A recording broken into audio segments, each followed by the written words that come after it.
السلام علیکم دوستو، میرا نام ہے دلاور رضا اور آپ دیکھ رہے ہیں دلاور ٹی وی۔ دوستو، کیا آپ جانتے ہیں کہ شیش کے کیا معنی ہیں؟ حضرت آدم علیہ السلام نے اپنے بیٹے کا نام شیش کیوں رکھا تھا اور اللہ تعالیٰ نے حضرت شیش علیہ السلام پر کتنے صحیفے نازل فرمائے تھے؟ حضرت آدم علیہ السلام نے اپنے آخری ایام میں شیش علیہ السلام کو کون کون سی وصیتیں فرمائی تھیں اور حضرت آدم علیہ السلام نے اپنے آخری ایام میں کون سے پھل کھانے کی فرمائش کی تھی؟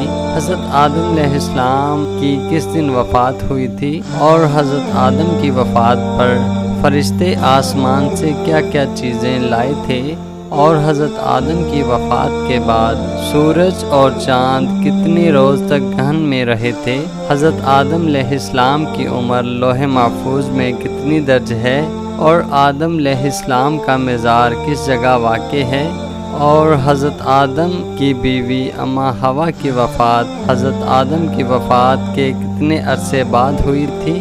دوستو، میں ان سارے سوالوں کے جواب آپ کو اس ویڈیو میں دوں گا جو کہ علماء دین کی روایات سے متعلق ہوں گے۔ دوستو، سب سے پہلے انفارمیٹیو ویڈیوز دیکھنے کے لیے سبسکرائب کیجئے دلاور ٹی وی کو، پریس کیجئے بیل آئیکن کو اور لائک کیجئے اس ویڈیو کو۔ چلیے تو شروع کرتے ہیں کاؤنٹ ڈاؤن۔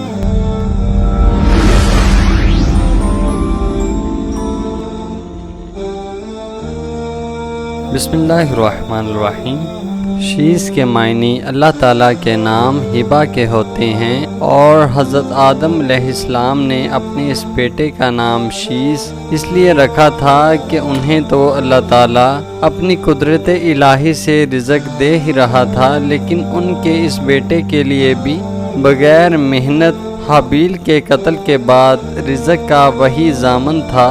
ابو ذر رضی اللہ تعالیٰ عنہ عن حضرت صلی اللہ علیہ وآلہ وسلم کی ایک حدیث روایت کرتے ہوئے کہتے ہیں کہ رسول اللہ صلی اللہ علیہ وآلہ وسلم نے فرمایا کہ اللہ تعالیٰ نے اپنے پیغمبروں پر 100 صحیفے اور 4 آسمانی کتابیں نازل فرمائیں، جن میں سے 50 صحیفے صرف شیش علیہ السلام پر نازل فرمائے۔ محمد بن اسحاق ایک اور حدیث کے حوالے سے فرماتے ہیں کہ جب آدم علیہ السلام کی وفات کا وقت قریب آیا تو انہوں نے اپنے بیٹے شیش علیہ السلام کو وصیت کی کہ انہیں شب و روز کی ساعتوں اور ان ساعتوں میں عبادات نیز آئندہ آنے والے طوفان کے بارے میں بتایا۔ ابن اسحاق کچھ دوسری روایات کے حوالے سے یہ بھی بیان کرتے ہیں کہ آدم علیہ السلام نے نہ صرف شیش بلکہ جملہ بنی آدم کو پیش آنے والے واقعات کے بارے میں بھی بتا دیا تھا۔ عبداللہ بن امام احمد رضی اللہ تعالیٰ عنہ کہتے ہیں کہ ان سے حدوہ بن خالد اور حماد بن سلمہ نے حمید، حسن اور یحییٰ یعنی ابن زمرہ و سعدی کے حوالے سے بیان کیا کہ آخر الذکر نے مدینے میں ایک شخص کو گفتگو کرتے ہوئے سنا تو لوگوں سے اس کے بارے میں دریافت کرنے پر معلوم ہوا کہ وہ ابی کعب ہیں۔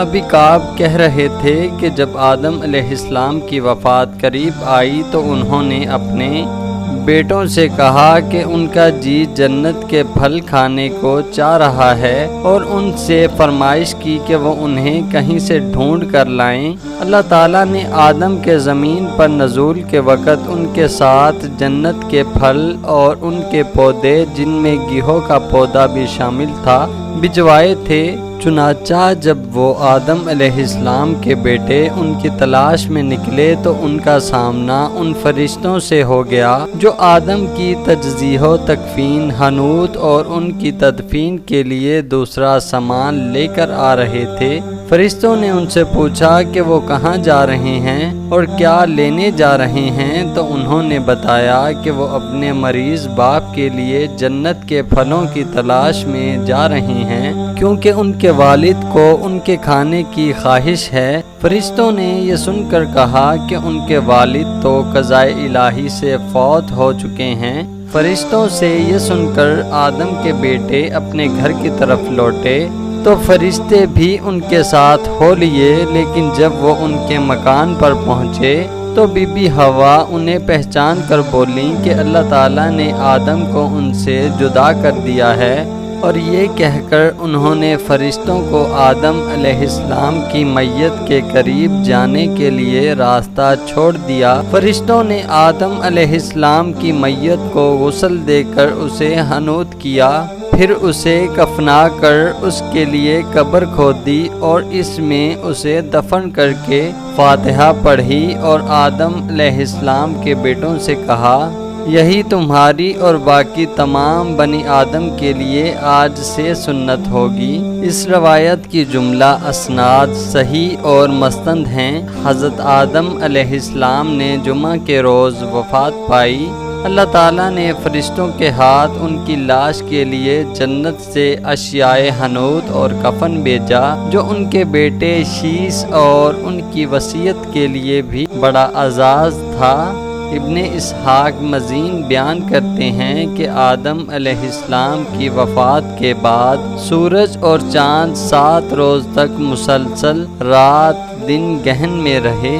ایک روایت یہ ہے کہ حضرت نوح علیہ السلام نے طوفان کے وقت آدم و حوا علیہ السلام دونوں کی لاشیں ایک تابوت میں رکھ کر بیت المقدس پہنچائی تھیں۔ یہ روایت ابن جریر کی ہے۔